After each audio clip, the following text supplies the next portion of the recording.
Been nearly 17 months since the U.S. pulled out of Afghanistan. When they departed, they left an American behind. Contractor and U.S. Navy veteran Mark Frerichs was kidnapped and held hostage by Taliban forces for over 2.5 years. He was released as part of a prisoner swap last September and is now adjusting to freedom and life back in America. I went to Lombard, Illinois, where he's staying with family, to sit down with Mark in his first television interview since being freed. You just have to be able to totally relax your body, and you just walk up from your toes to your head and just imagine your muscles relaxing from your toes, your ankles, up to your shins, your knees. You just talk yourself through your body. By the time it gets to your head, you can't feel your body. For me, anyway, I can't feel my body. My body is like it's sleeping. So you're sleeping, but you're awake.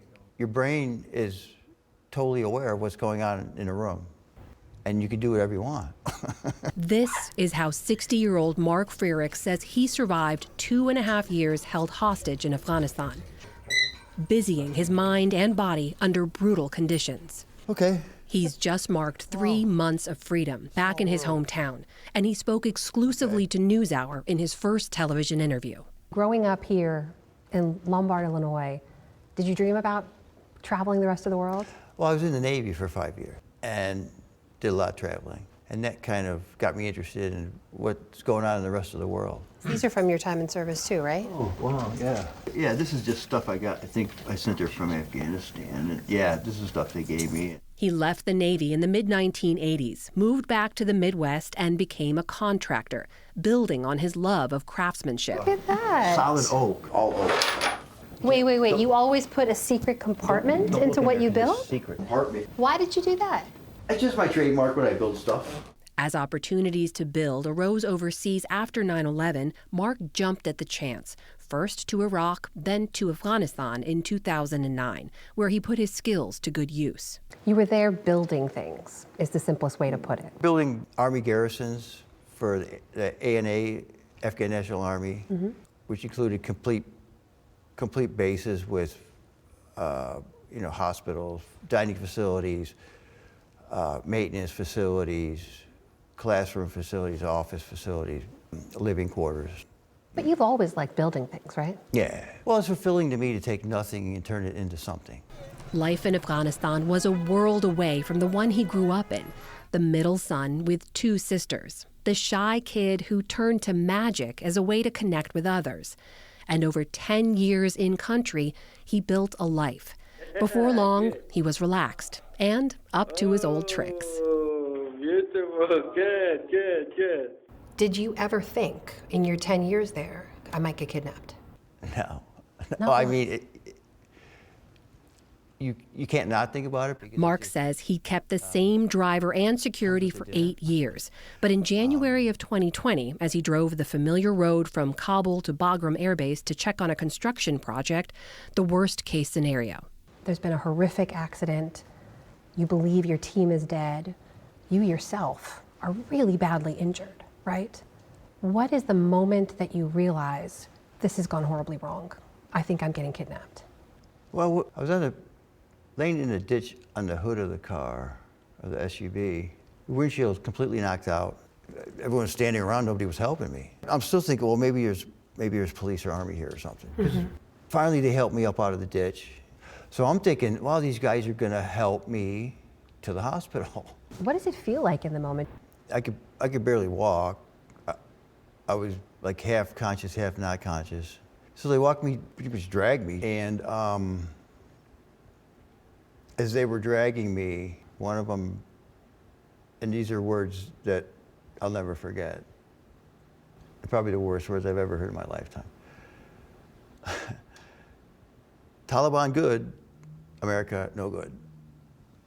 He says that to you? Yeah, as he took my shoes and kicked me in the trunk. So that's when I knew for sure. And they start driving. Yeah. How long were you in that trunk? Do you know? At least 2 days.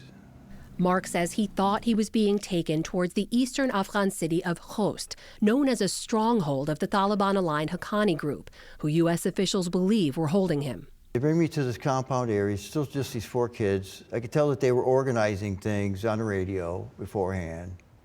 You call them kids. They're just young Yeah, they men, were look just like teenagers? Yeah, they're just teenagers. With guns? Early 20s. Teenagers with guns. And even if I could get away from these people, that where am I going to go? But I didn't know what they were going to do. I didn't know if they were just going to kill me or what they were going to do with me. So, and they seemed like they didn't know what to do with me. I think I caught them off guard or something. U.S. officials tell the NewsHour they believe Mark may have been surveilled, but that the kidnapping on the heels of a horrific car crash was a crime of opportunity.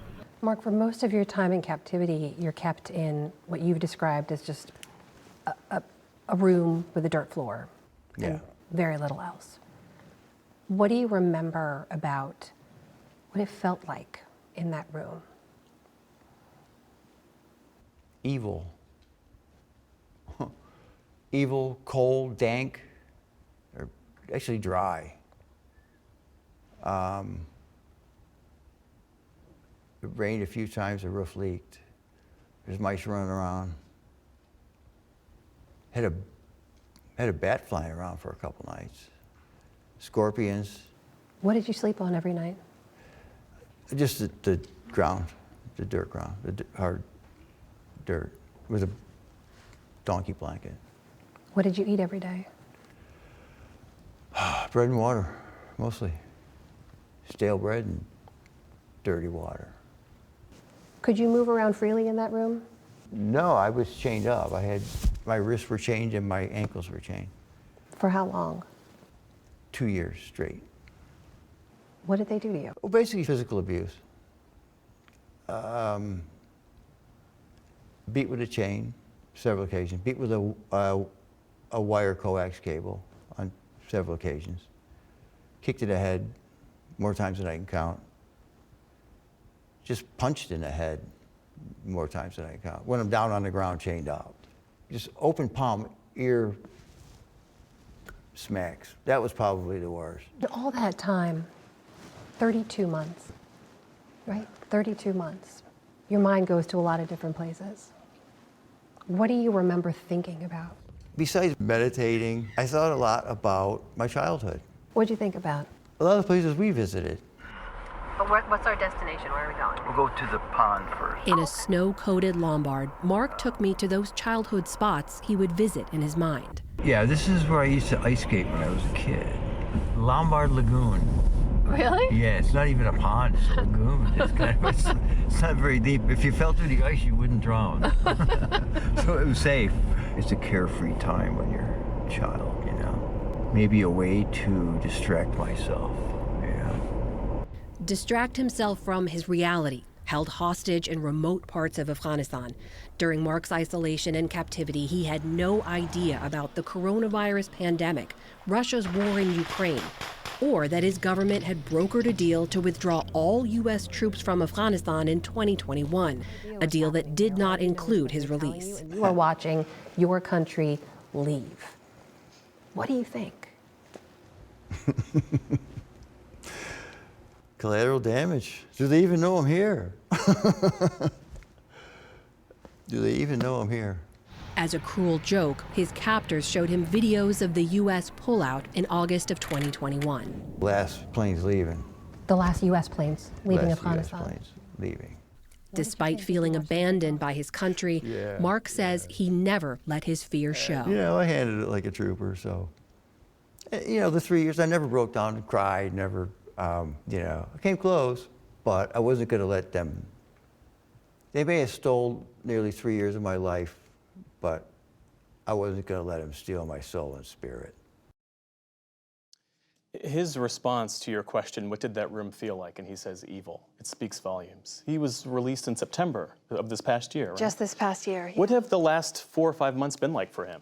I mean, just a whole new journey that's unimaginable in so many ways. I mean, Jeff, what this man endured is so staggering, and his strength and his fortitude are so impressive, right? That I think even more impressive for the efforts to release him, what his family went through and what he's going through now back at home. We're going to get into all of that in part 2 tomorrow. Can't wait to see it.